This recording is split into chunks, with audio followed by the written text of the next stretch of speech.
What's going on, everybody? This is Nicholas Gomez Colon, This is Nikos Myrogiannis Koukos. and welcome to episode 3 of Out of This World, where we do a deep analysis and discussion on Gustav Holst, the planets.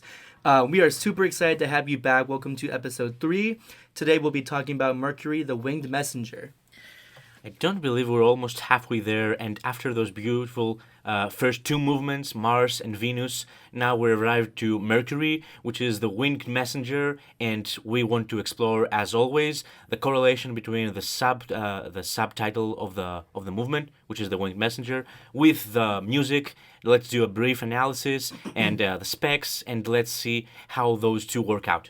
Yeah, so as always, how this is going to work is Nikos and I have just listened to the work. You can find the link to the recording that we listened to in the description below. You'll also find a link to the score that we're using to follow along and basically review our notes with. So if you want to follow along with us, feel free to do that, or just feel free to follow along with the audio. And let's jump right into it.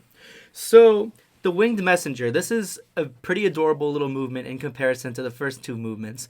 Obviously, we discussed previously the bringer of war and the bringer of peace and the stark contrast between those two. But now we have this new messenger that's not really bringing anything besides some type of message. And already in itself, we have a textual contrast from the first two.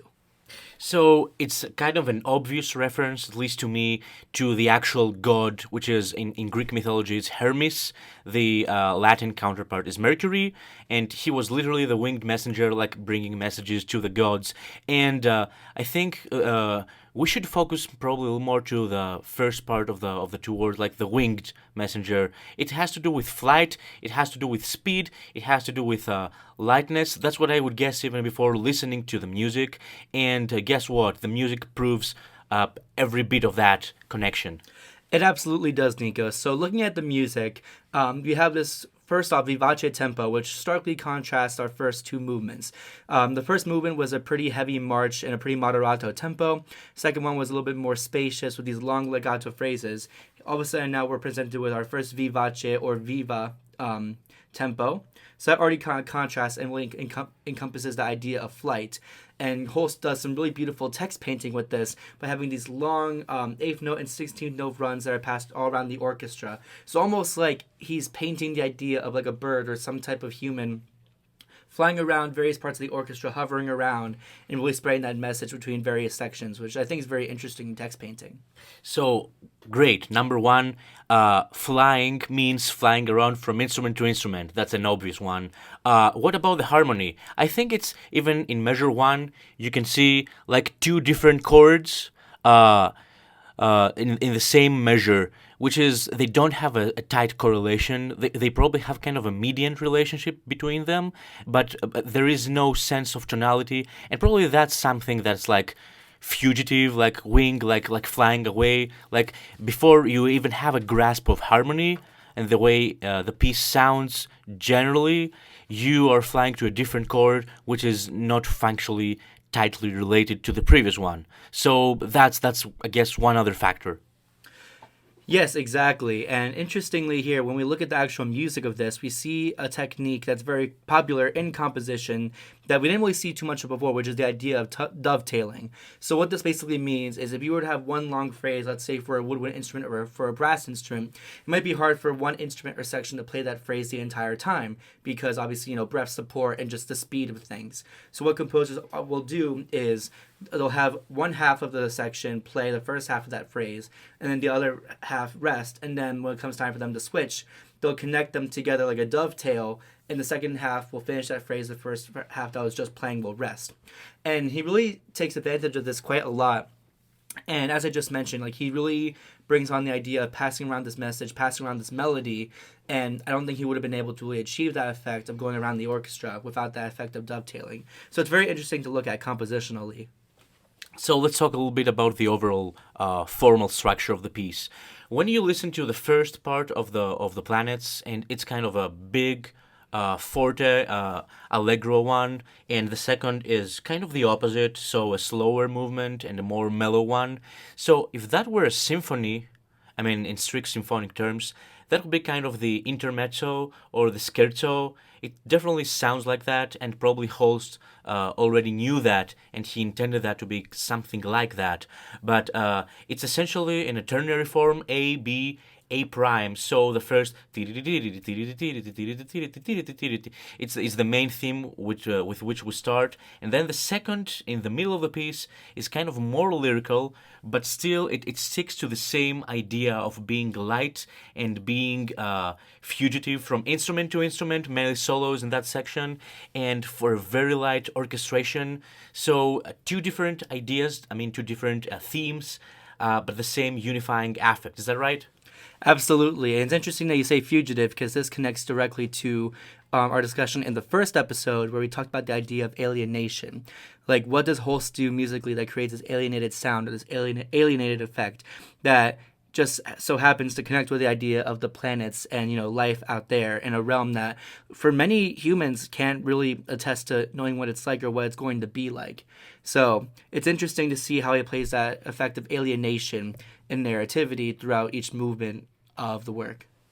So I'm so glad that you mentioned narrativity because that was kind of my next point either way. So let's talk about the existence or non-existence of a narrative for this movement. And, the movement is kind of the briefest one.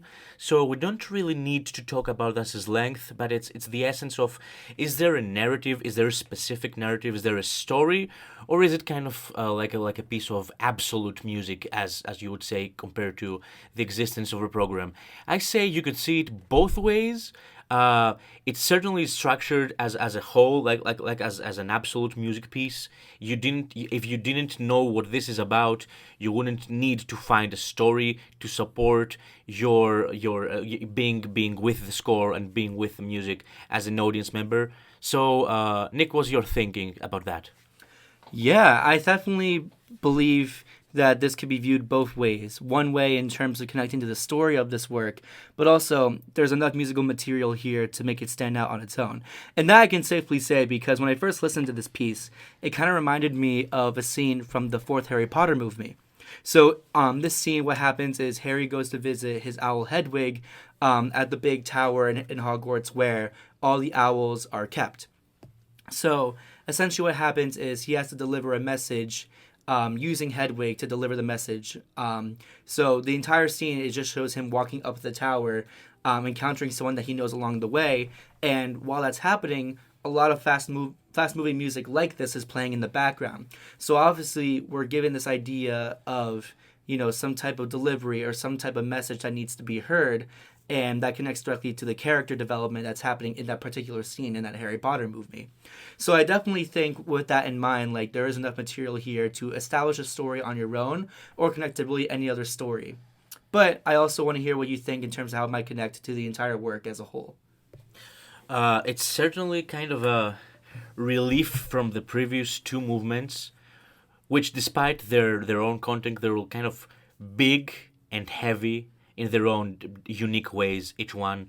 And this is lighter. There is certainly one topic that you mentioned that some specific elements in music are certainly, even today, associated with flight more and more, like the instrumentation. I mean, we have the celesta playing very, very, very often, and the flute. And we certainly don't have much of the strings. I don't think we have any brass instruments for that movement. Is that right? I think it's very minimal. Kind of flipping through the score that we have right in front of us, I'm seeing lots of like held out sustained chords that are playing for the most part a soft volume. They tend to grow with like the nature of the piece, but it's definitely very woodwind and string driven. All right, so I guess there is a soaring topic. I guess there is some kind of narrative. We know that the connection with the winged messenger, I mean, between the music and the title, is tight, and because we all have these databases that are also proving us right. Before, I mean, other things have existed ever since. It's important to think sometimes as Holst as a trailblazer in that field, because he really was. I don't think that this music really existed before he ever tried it that much and in that scope and size. Just one last thought about one detail. What about the B section? that is still using the same element of lightness, but in a more lyrical way. I mean, I'm talking about this. It's kind of an insisting melody. There is no development of the melodic line, but it's still kind of lyrical, and it's again, as you said, dovetails scattered across many instruments. What's your thinking of that? What does it mean for the piece? Yeah, so I definitely anticipate that to be like the main message that this messenger is bringing. In the last episode, we talked about what Holst did to really signify the idea of peace being brought, and we talked about how the piece still kind of opens in a dark, more mysterious way, but then when it ends in a much more like major sounding way, that kind of insinuates that the piece is there. So it takes time for that to settle in, and I think that Holst is going for a similar effect here, where like we have the idea of like, oh, a messenger, but then we're wondering what's he going to say, and when we finally get that dee dee dee dee dee dee dee dee dee dee dee dee dee dee dee dee dee, like that's the main message that's being brought out, and we know that because Holst uses the technique of spraying that melody across the orchestra, in the exact same way here, and he spans it out and kind of shows different ways of the instruments interpreting that by having it played in different octaves or played in harmony. So it definitely insinuates that the message has settled in. Right, that's amazing. So we have the messenger, we have the message. I mean, if you could say that every instrument is a different person, we probably would say that every person gets the message, and then probably the messenger goes away in the same lightness that he or she probably. I mean, he actually. It's probably if the god is still what we perceive as the Mercury being a male, but the thing is that he's going away, and he's going away the same way he came, like very lightly and very snappy, I would say. Absolutely. And actually, Nikos, I do want to like bring up one topic for you, because I think some of the listeners might find this interesting. So when you think about like Generation Z or just like trends that like are popular among people in our age group, one thing that people talk about is the idea of like mental health, and some people have been tracking that, and some people have been really like revolving their lives around that through the idea of astrology and horoscopes. So the reason I bring that up is because I find that one big part of that is when people acknowledge the retrograde of Mercury as a planet itself. And usually, for those who aren't aware, basically when Mercury is in retrograde, what happens is a lot of people tend to be off, or things happen to happen in a really weird way for a lot of people, that so much so that for some people like they actually fear when Mercury itself goes into retrograde, because it's like, oh well, things are going to be off for like a week or two. And I thought about that a lot when listening to this, because I feel like the way that Holst is spraying this message around, the way that Holst is having every section of this orchestra play that message and respond to it in a way, I feel like that kind of lines up in a really weird way. Like, do you think, like, with that in mind, like, there might be some more astrological meaning to that use of compositional devices, and having, like, orchestra and people respond that way in the same way that we would to, like, a horoscope or something like that? I think he was certainly aware of the supposed astrological character of the planets, and that theory started circulating back then, like more than 100 years ago. I will say this: I don't know in which way he was personally affected by the whole theories regarding Mercury, but he seems to stick to the lightness. And one thing that is very apparent for the entire suit is his weird, like satirical sometimes sense of humor. So this lightness is also it's not just joyful or just fast. It's also kind of snappy in a way that's like, smiling back at you, and you as the listener, you wouldn't be just happy to hear that or just relieved. You'd be like on your toes, like energized, ready for what's coming next, and probably that's a good pass for, I guess, our next episode. For sure, and I definitely recommend that for anyone who's interested more in the astrological side of things with that whole mental health discussion. A very good application to download for your iPad or Android devices is called CoStar. That's CO-star, STAR. This allows you to input your birthday and see your astrological chart, and you'll see exactly how that connects to the idea of Mercury retrograde, and even like mentions that in its description. So if that's something that really interests you or piques your attention, we recommend that you go check it out. All right. So I think that ends this episode. This is probably the shortest movement, so it's probably going to be the shortest episode as a result. Next episode of Out of This World, we're going to be looking at Jupiter, the bringer of jollity, which is personally my favorite movement, and I'm very excited to take that one apart and rip it apart a little bit. Thank you for tuning in. I was Nikos. This is Nick. Thank you all for tuning in to this episode of Out of This World. We will talk to you soon. Enjoy.